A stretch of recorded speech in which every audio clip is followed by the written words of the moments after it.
Good morning to all of you. आज हम लोग बिल ऑफ एक्सचेंज में कुछ जर्नल एंट्री के बारे में देखने का कोशिश करेंगे। पिछली क्लास में हम लोगों ने डिस्कस किया था कि बिल ऑफ एक्सचेंज में ड्यू डेट को कैसे कैलकुलेट किया जाता है। उसके ऊपर छोटे मोटे एग्जाम्पल भी रहे होंगे आपके बुक में। आशा है आपने उसको किया भी होगा और समझ में भी आया होगा। अगर नहीं आया होगा तो आज थोड़ा सा उसको भी देखेंगे दोबारा से। जो डाउट होगा आप मुझे शेयर करेंगे, वो भी देखेंगे। उससे पहले हम लोग चलते हैं और जो जर्नल एंट्री करना है वो कैसे होता है बिल ऑफ एक्सचेंज में उसको देखते हैं। चलिए, सबसे पहले आपको स्क्रीन दिखना शुरू हो गया होगा। Yes sir. चलिए, तो ये पिछले लेक्चर में हम लोगों ने डिस्कस किया था ड्यू डेट को निकालना। उसमें बेसिक कॉन्सेप्ट यही था कि जब भी हम ड्यू डेट निकालते हैं उसमें 3 डेज जो ग्रेस पीरियड है, वो क्वेश्चन बोले या नहीं बोले उसको हमको ऐड करना पड़ता है। चलिए, आज हम आपको इसका जर्नल एंट्री का थोड़ा सा व्यू कराएंगे और इस सारे चैप्टर में जितने भी जर्नल एंट्री होने हैं उसका एक जगह समरी किया हुआ है, जो कि नोट्स आपको ऑलरेडी अवेलेबल है। सब एक साथ करेंगे तो थोड़ा सा कंफ्यूजन होगा, तो step by step, one by one हम लोग करेंगे। देखिए, जर्नल एंट्री जब हम करेंगे तो जर्नल एंट्री करते समय दो बात ध्यान में रखना है कि क्वेश्चन जो है किसके बुक्स में आपसे जर्नल एंट्री करवा रहा है। बिकॉज आप अकाउंटेंट हो, आप सेलर के बुक्स में भी एंट्री कर सकते हो, बायर के बुक्स में। तो जैसा क्वेश्चन रिक्वायर्ड करेगा वैसा आपने को करना है, राइट। ठीक है, चलिए, तो अगर आप ध्यान से देखिएगा जो हमने एग्जांपल लिया है और उसमें जो बेसिक बातें हैं वो थोड़ा सा एक बार देख लीजिए। यहाँ पे लिखा है अकाउंटिंग एंट्री और लिखा हुआ है ट्रेड बिल, यानी कि कुछ और भी बिल होता है उसके बारे में हम बाद में डिस्कस करेंगे। ये किसके बारे में है? ट्रेड बिल के। ट्रेड बिल किसको बोलते हैं? जो वाकई में आपका सेल और परचेज के ट्रांजेक्शन्स के ऊपर बिल जो लिखा जाता है उसको ट्रेड बिल बोलते हैं। एक तरह का और भी बिल होता है इसको एकोमोडेशन बिल बोलते हैं, जो बाद में हम लोग डिस्कस करेंगे, अभी उस पर नहीं जा रहे हैं, राइट। चलिए, तो हम एग्जाम्पल के लिए मान के चलते हैं कि in the books of drawer, और ड्रॉवर का नाम यहाँ पे है mister A, right. Mister A जो है वो ड्रॉवर है, right. In the books of drawee, drawee कौन होता है? जिसके ऊपर बिल लिखा जाता है, राइट। तो यहाँ पे ड्रॉवी कौन है? Mister B, right. ठीक है, तो ड्रॉवर और ड्रॉई बनने से पहले मिस्टर ए क्या था? अगर ए ड्रॉवर है तो ए सेलर रहा होगा। Have you got it point? ये सारा बात डिस्कस किया जा चुका है। सबसे पहले ए और बी के बीच में नॉर्मल सेल परचेज का ट्रांजेक्शन होगा, तो ए सेलर है और बी बायर है, राइट। और इस चैप्टर में हम लोग बिल ऑफ एक्सचेंज का कॉन्सेप्ट जैसे ही करेंगे तो A becomes drawer and B becomes drawee. जैसे आप घर पे 7 बजे से पहले बउआ थे और 7 बजे से जैसे ही आपका क्लास ज्वाइन हुआ, 7 बजे के बाद आप क्या हो गए? स्टूडेंट हो गए। तो आप तो हो वही, लेकिन जैसे ही जगह चेंज होता है तो नाम बदल जाता है। इसका मतलब आप स्टूडेंट हो, इसका मतलब अभी 7 बजे आप क्या कर रहे हो? क्लासेस कर रहे हो किसी टीचर के पास, राइट। फिर आप 8 बजे खत्म होगा, 7:30 बजे खत्म होगा, फिर आप मम्मी के पास चले जाओगे, फिर पुनः बउआ भवा, ठीक है, फिर से आप बउआ हो जाएंगे। चलिए, तो इस बात को ध्यान में रखिएगा। कुछ पॉइंट हाईलाइटेड भी किया हुआ है, बहुत ध्यान से रखना है। इसमें लिखना कम है और सोचना ज्यादा है। इस चैप्टर में एंट्री सिंपल सा होता है, लेकिन अगर एक भी थोड़ा सा इधर उधर करोगे तो आपका सारा कॉन्सेप्ट हिल जाएगा। चलिए, पहला ट्रांजेक्शन है when trade transaction taken place and bill is drawn. Normal cell purchase हो रहा है, और सेल कौन सा हो रहा है? Purchase credit. कैश सेल हो जाएगा तो बिल ड्रॉ करने की क्या नौबत आएगी? Answer is no. तो सिंपल सा बात है, जब भी आपका क्रेडिट सेल होगा तभी बिल ड्रॉन होगा, अदरवाइज नहीं होगा। चलो, तो ट्रांजेक्शन जब होगा तो क्या कह रहा है? When A sell goods to B. तो इसका जर्नल एंट्री तो आपको पहले से ही आता है, इसको हमको बताने की जरूरत नहीं है, फिर भी यहाँ पे लिखा हुआ है ताकि आप देख सको। तो क्या होगा? क्रेडिट सेल होगा तो B account debit to sales account, right. कोई दिक्कत नहीं। अगर आपको ड्रॉवर के बुक्स में, मिस्टर ए के बुक्स में जर्नल एंट्री करना है तो यही एंट्री करोगे, B account debit to sales account, खत्म। लगे हाथ देख लेते हैं ड्रॉवी के बुक्स में। तो ड्रॉवी क्या कर रहा है? अब ए सेल करेगा तो बी तो परचेज ही करेगा ना, राइट। ठीक है, तो ये अपने यहाँ क्या लिखेगा, purchase account debit to A account. अगर क्रेडिट सेल भी हो रहा है और बाद में फर्दर पेमेंट कैश में हो जा रहा है बिल बिना ड्रॉन किए हुए, तो भी ये चैप्टर का जरूरत नहीं है। तो सिंपल सा बात है, जब पैसा पेमेंट होगा तो क्या होगा, एंट्री ए के पास पैसा आएगा cash bank debit to B account, B पैसा देगा A account debit to cash bank. लेकिन यहाँ पे ऐसा नहीं हो रहा है, यहाँ पे क्या हो रहा है, when the bill is drawn by A on B, और ये वाला टॉपिक अभी अपने पढ़ा है नहीं, promissory note is made by B, अभी इसको होल्ड करते हैं। दोनों केस में जर्नल एंट्री होगा यही, तो बस जर्नल एंट्री ही देखते हैं, फोकस करते हैं। मतलब ए ने बी के ऊपर बिल लिखा, बिल फाड़ा, है ना। तो क्या होगा, सिंपल सा बात है, ये शॉर्ट में लिखा हुआ है बी आर स्टैंड फॉर, मैं यहाँ पे लिख देता हूं, बी आर इक्वल टू, आप पूरा लिखेंगे bills receivable, right, bills receivable, assets है ये। तो क्या हो रहा है, बी के यहाँ जो भी बकाया था, एग्जांपल के लिए मान लेते हैं 10,000 रुपया ले लेते हैं, 10,000 का सामान बेचा होगा, तो B account debit to sales account 10,000 किया होगा, ये भी अपने यहाँ purchase account debit to A account 10,000 ही किया होगा, सिंपल सा बात है, क्लियर। चलिए, तो जैसे ही बिल ड्रॉन किया गया, तो अब बिल खड़ा हो गया और बी का अकाउंट खत्म हो गया, यानी कि बी का लेजर जब एनालाइज करोगे ए के यहाँ, तो बी का अकाउंट नहीं बताएगा, बी के यहाँ बाकी नहीं बताएगा, हमारे पास एक बिल्स रिसीवेबल बताएगा, जो कि 2 महीने, 30 दिन, 60 दिन, 90 दिन, जो भी टर्म होगा बिल में, उसमें उतने दिन के अंदर में पेमेंट उसका होगा, राइट। ठीक है, तो ए क्या लिखेगा अपने यहाँ, bills receivable account debit to B account, bills receivable मतलब पैसा मिलने वाला है, तो बी को क्या है, पैसा देने वाला है। यहाँ पे क्या लिखा जाएगा, ए को डेबिट कर दिया जाएगा, और क्या एंट्री किया जाएगा नीचे, bills payable account BP, BP stand for, BP जहां पे लिखा होगा यहाँ पे BP stand for bills payable, तो जाहिर सी बात है मिस्टर बी को देने हैं। ठीक है, अब ये जो बिल जो ड्रॉन हुआ, आज लेट सपोज दैट 22 अक्टूबर है, 22/10/2021 को आपका ये काम हो रहा है। अब सिंपल सा बात है, ऑब्वियसली बिल एट साइट तो है नहीं है, बिल और डिमांड बिल की तो हम बात ही नहीं कर रहे हैं, हम टाइम बिल की बात कर रहे हैं। ये भी ध्यान में है हम लोगों को, बिल दो तरीके का होता था, एक बिल डिमांड बिल होता था, जब मांगा जाएगा आपको कबूल है करना है, एक है कि एक समय निर्धारित होगा, 2 महीना, 30 दिन, 3 महीना, जो भी बिल में टर्म्स में डिसाइड होगा, वो उस टाइम के पूरा होने के बाद प्लस 3 दिन जोड़ने के बाद जो डेट आएगा, वहां पे उसका पेमेंट होना है।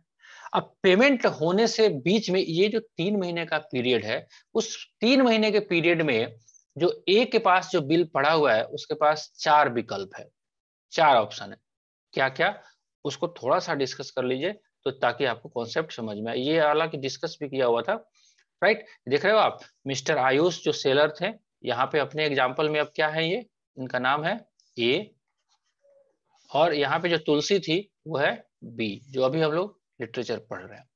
ठीक है, अब let's suppose that mister Ayush ने बिल ड्रॉन किया है किसके ऊपर, मिस तुलसी के ऊपर, जो मिस बी है। तो इस बीच में क्या क्या ऑप्शन है आयुष के पास, लेट सपोज आज ही का रेट ले लेते हैं, आज है 22/10/2021, आयुष ने बी के ऊपर बिल ड्रॉन किया, बिल ड्रॉन हुआ, राइट। बी क्या कर रहा है, एक्सेप्ट करके दे रहा है, राइट।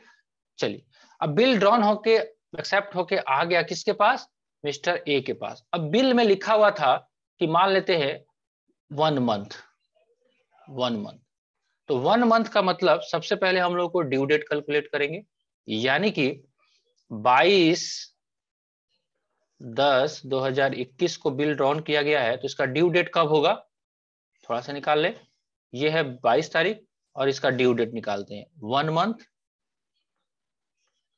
1 मंथ 25 लोग, यानी कि 22, 9 थोड़ी होगा, अक्टूबर के बाद सितंबर होगा कि 25 नवंबर होगा? नवंबर। नवंबर, सर बोले। नवंबर, राइट, नवंबर। थोड़ा सा 21 लिख लेते हैं।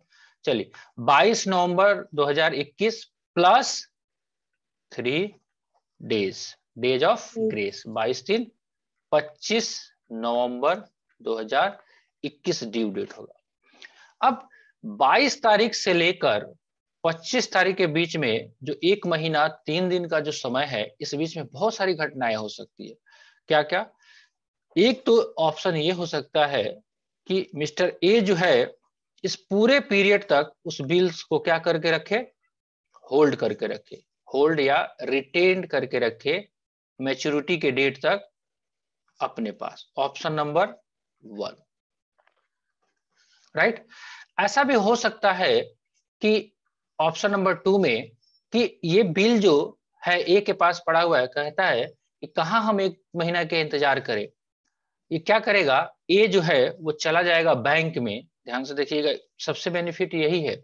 ऑप्शन नंबर 2 में क्या होगा कि मिस्टर ए जो है 22 तारीख को ही, 22/10 को या बीच में कभी भी 22/10/2021 को ही चला जाता है कहां पे,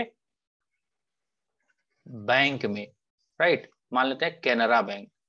कैनरा बैंक में चला गया और बैंक के काउंटर पे जाता है, बैंक को बोलता है देखो बैंक वाले, ये कागज का टुकड़ा है, ये ले लो और मुझे पैसे वापस कर दो, पैसे दे दो, राइट। अब ये बिल कहां पे चला गया, बैंक के पास। इस प्रोसेस को बोलते हैं, ऑप्शन नंबर 2 को, डिस्काउंटिंग।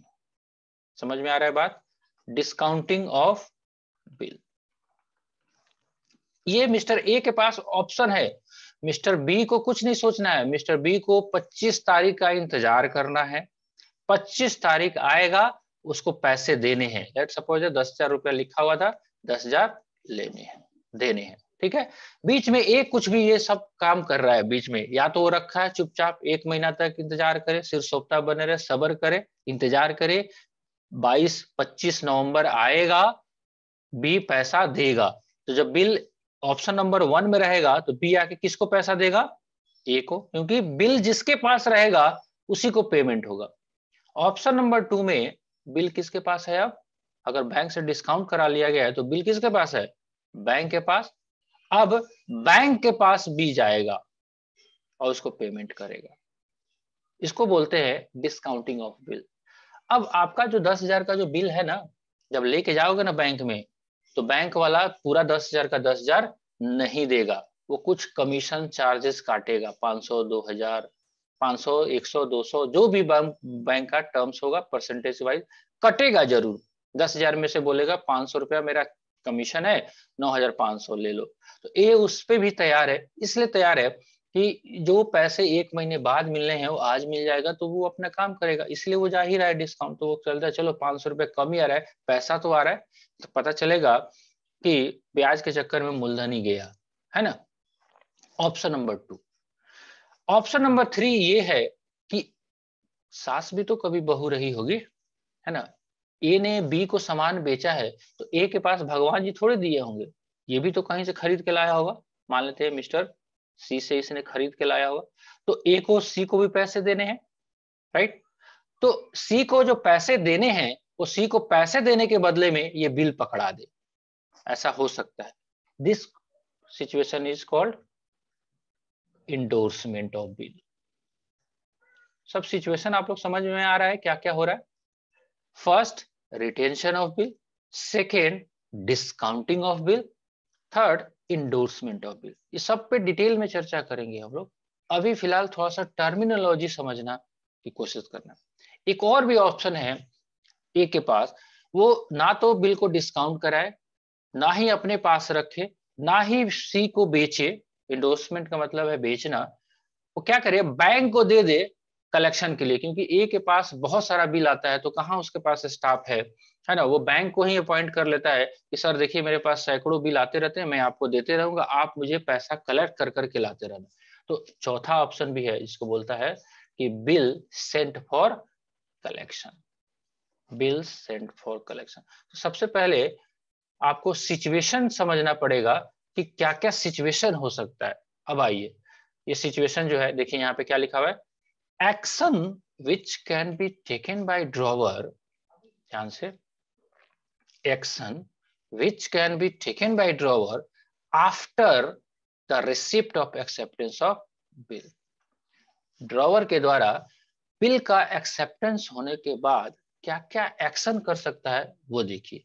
वो बिल को रिटेन कर सकता है, और या तो वो रिटेन कोई चारों में से कोई एक ही करेगा, चारों एक साथ संभव नहीं। आप ऐसा संभव है 7 बजे से लेकर 7:30 बजे तक मेरे क्लास में भी हो और 7 बजे से लेकर 7:30 बजे तक रोहित सर के भी क्लास में हो? Is it possible? हाँ पॉसिबल है। 2 मोबाइल लगा लो, सामने रख लो और किसी में नहीं रहो, तब तो कुछ भी पॉसिबल है। लेकिन नहीं, ये ये बिल का पॉसिबल है। टुकड़ा है, ऐसा बिल्कुल प्रैक्टिकली पॉसिबल नहीं है। वन टाइम में आप वन ही जगह रह सकते हो। तो बिल इज रिटेन, पहले ये सिचुएशन समझते हैं फिर एंट्री समझेंगे। बिल इज डिस्काउंटेड, डिस्काउंटेड भी मैंने आपको बताया कि डिस्काउंटेड किसको बोलते हैं। बिल इज डिस्काउंटेड का मतलब बिल को बैंक से डिस्काउंट करा लिया गया। C number, bill is endorse to C, bill को बेच दिया गया। या चौथा, यहाँ पे भी और लगना चाहिए, गलती से छूट गया है, आप नोट्स में लगा लेंगे, bill is sent for collection. अब ये चारों सिचुएशन में बिल ड्रॉन होने का एंट्री हो गया, सेल का एंट्री हो गया, B account debit to sales. Bill drawn करने का भी एंट्री आपने कर लिया, bills receivable account debit to B account, right.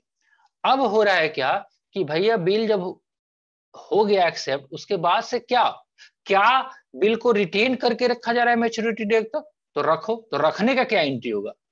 Entry क्या होगा? नो ट्रांजेक्शन, मतलब नो जर्नल एंट्री, कोई जर्नल एंट्री आप नहीं करेंगे ए नंबर केस में। क्लियर? लेकिन अगर उस बिल को आपने बैंक से डिस्काउंट कराया तो जिस डेट को आप कराओगे तो ये एंट्री होगा। एग्जांपल, बैंक ने 500 कमीशन काट लिया, तो इस केस में क्या होगा? यहाँ पे पैसा आएगा आपके पास 9,500, डिस्काउंट होगा, आपके लिए खर्चा है वो, और बिल्स आपने भेज दिया बैंक को। ये ड्रॉवर की बुक्स में है, ये जो चल रहा है, ये इधर वाला साइड जो है ये ड्रॉवर की बुक्स में। अब ड्रॉई के बुक्स में आप अपने पास बिल रखो तो भी कोई एंट्री नहीं होगा। बिल बैंक से डिस्काउंट करा लिया तो ड्रॉई को क्या मालूम आप क्या करा रहे हो, उसको थोड़ी मालूम है, तो भी कोई एंट्री नहीं होगा। सी को बेच दिया गया बिल, सी को दे दिया गया, तो C account debit to bills receivable, C को भेज दिया बिल, ड्रॉई के बुक्स में कोई एंट्री नहीं। Bill sent for collection, bill for collection account debit to bills receivable account, अभी तक यहाँ पे भी ड्रॉई के बुक्स में कोई एंट्री करना ही नहीं है। ये तो एक्शन हुआ कब से कब का? बिल ड्रॉ हुआ, एक्सेप्ट हुआ, और एक्सेप्ट होने के बाद ड्रॉवर के पास जब बिल आ गया उसके बाद का ये एक्शन है, तो ये सारी एंट्री हमको करना पड़ेगा। अब आते हैं जी मैच्योरिटी डेट पे, यानी कि 25 नवंबर आ गयो, ये था 22 अक्टूबर। अब डेट जो था हमारा 1 महीने का था और आ गया 25 नवंबर, लेट सपोज 21, राइट। और 25 नवंबर के दिन में सुबह उठते ही आपके मन में लड्डू फूटा, आयुष के मन में लड्डू फूट रहा है, आज तो तुलसी पैसा देगी 10,000, मजा आएगा, है ना। अगर तुलसी ने पेमेंट कर दिया, उसको बोलते हैं क्या? On the due date if bill is paid, तो पेड वर्ड आपको क्वेश्चन में नहीं मिलेगा, ऑनर वर्ड मिलेगा। ऑनर मतलब उस बिल का मान रख दिया गया, पे कर दिया ऑनर, पे नहीं किया डिस ऑनर। तो अभी हम किसकी बात करने जा रहे हैं? Honour, right. On the due date if bill is honoured. अब 4 सिचुएशन आपने किया था। अगर आपने बिल को अपने पास ही रखा था, इफ बिल वाज रिटेन, तो पैसा किसको आएगा? आपको आएगा। तो उस केस में क्या एंट्री होगा? Cash oblique bank account debit to bills receivable account. पैसा आ गया किस सिचुएशन में? जब आपने बिल को अपने पास रखा था, राइट। अगर आपने बिल को डिस्काउंट करा लिया था तो क्या अब पैसा आपके पास आएगा? Answer is no. तो जब पैसा आपके पास आएगा ही नहीं तो आप जर्नल एंट्री क्या करोगे? कुछ भी नहीं। तो क्या लिखा हुआ है? No transaction bank receive directly from B. हमारे यहाँ तो कुछ होगा ही नहीं, हमको तो पता ही नहीं चलेगा, राइट। अगर हमने इस बिल को सी को बेच दिया था तो पैसा किसके पास जाएगा? सी के पास। ए के पास कोई एंट्री नहीं होगा, no transaction. C receive directly from B. अगर बिल को आपने कलेक्शन के लिए भेजा था तो क्या होगा, बैंक अकाउंट डेबिट आएगा, पैसा आपके पास, बैंक चार्ज काटेगा, भाई कलेक्शन करने का चार्ज काटेगा, मान लेते हैं 200 रुपए काट लिया उसने, तो 9800 आया, राइट, और 10,000 आपका हो गया क्रेडिट, राइट। ठीक है, चलिए ये सारा सिचुएशन, इतना सारा सिचुएशन आपको कवर अप होगा। ठीक है जी, चलिए उसके बाद कह रहा है, अब थोड़ा सा ड्रॉवी के बुक्स में देख लेते हैं। अब ड्यू डेट आया है, 25 नवंबर की तारीख है, बी को पेमेंट करना है, क्योंकि पे किया है उसने, तो वो सिचुएशन है, पे करना है। तो अब चाहे बिल रिटेन करके रखा हुआ है ए, तो भी ये bill payable account debit to cash account करेगा, चाहे वो बैंक के पास है तो भी यही एंट्री होगा, चाहे उसने सी को भेज दिया तो भी यही एंट्री होगा। मतलब सिंपल सा बात है, चारों केस में सेम एंट्री होगा, किसके द्वारा, बी के द्वारा। बी को क्या मतलब, आप बिल को क्या कर रहे हो, मुझे तो 10,000 देने हैं, तो बस दिया तो bills payable account debit, cash दिया तो कैश, अगर चेक से दिया तो बैंक। इतना तक अभी हमको काम करना है, इसके आगे वाला काम अभी नहीं, राइट। तो इस टॉपिक को मैंने बहुत डिटेल में किया। आप क्या करेंगे, अब इसके ऊपर जो क्वेश्चंस है उसको आज कोशिश करेंगे, इस वीडियो को दोबारा देखेंगे, और ये नोट्स जो आपको अवेलेबल है टीचमिंट ऐप पे, उसमें ये लास्ट वाला जो है, इसको पक्का आप रजिस्टर में नोट करेंगे, ये सिचुएशन पूरा। अगर नोट नहीं करेंगे तो आपको समझ में नहीं आएगा बात। तो आपको देखना है कि आपको समझना है या ऐसे ही टाइम पास करना है, राइट। ठीक है, चलिए आप इसके ऊपर क्वेश्चंस करेंगे तो आशा है आपको क्वेश्चंस आपको समझ में भी आएगा। मेरे पास जो नोट्स अवेलेबल है, मैं आपको एक बार ओवरव्यू दिखा देता हूँ। देखिए कैसे कैसा दिखेगा, यही है बिल ऑफ एक्सचेंज, देख रहे हो आप, ये बिल का कॉपी है, ऐसा ही लिखा हुआ रहता है, ये सारा बात डिस्कस किया जा चुका है। ठीक है जी, बहुत सारी बातें हैं, धीरे धीरे थोड़ा सा क्वेश्चंस कर लेंगे हम लोग, तो डिफरेंसेस वगैरह को भी देखेंगे। ठीक है, देखिए ये सारा क्वेश्चन जो है थ्योरेटिकल छोटे छोटे क्वेश्चन है, देख रहे हैं। प्रैक्टिकल क्वेश्चन आपको स्टार्ट होगा, उसमें लिखा होगा हेडिंग आपको प्रैक्टिकल क्वेश्चन का, देखिए प्रैक्टिकल क्वेश्चन, राइट। और इसमें आपको सबसे पहले मैंने बताया भी था कि क्वेश्चन आपको ड्यू डेट कैलकुलेशंस के बारे में बताएगा। जैसे देख रहे हैं यहाँ पे 1 फरवरी 2017 2 मंथ, तो यहाँ पे आंसर देखिए 1 फरवरी 17 से 2 महीना कितना दिन होता है, 1 फरवरी से मार्च, मार्च से अप्रैल, और 3 दिन days of grace 4 April, right. तो कुछ इस तरह का क्वेश्चन था, वो भी करने थे आपको। डाउट आएगा तो उसको शेयर करिएगा, कोई दिक्कत नहीं, वही हम लोग करेंगे। देखिए यहाँ पे 3rd नंबर क्वेश्चन है, यहाँ से स्टार्ट हो रहा है, आप यहाँ से करेंगे। ठीक है, जो भी डाउट होगा उसको नोट्स करके रखेंगे, कल हम लोग डिस्कस करेंगे। ठीक है जी, इतना बात समझ में आता है, कुछ पता चला क्लासेस में, या सो गए बच्चों, सोए तो नहीं होंगे। ठीक है, मानते हैं अकाउंटिंग थोड़ा सा बोरिंग है, लेकिन इतना भी बोरिंग नहीं है कि सो जाया जाए, लेकिन क्या करें, अब है तो है। अब ईएमआई लिया है तो चुकाना पड़ेगा, अगर कॉमर्स लिया है तो अकाउंट्स तो पढ़ना ही पड़ेगा।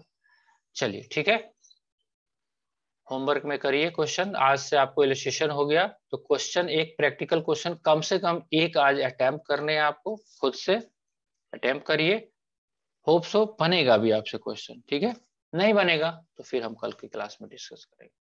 ठीक है, रिक्वेस्ट ये है कि इस वीडियो को दोबारा से आप जरूर देख लीजिएगा, ताकि जो भी अगर दिमाग में डाउट चल रहा हो, बहुत सारी बातें लाइव सुनते वक्त आपको पता नहीं चल पाता है, दोबारा थोड़ा सा स्पीड कम करके देखेंगे, बातें समझ में आएगी। ठीक है जी, चलिए मिलते हैं हम लोग कल के लेक्चर में, तब तक के लिए एंजॉय योरसेल्फ, गुड डे।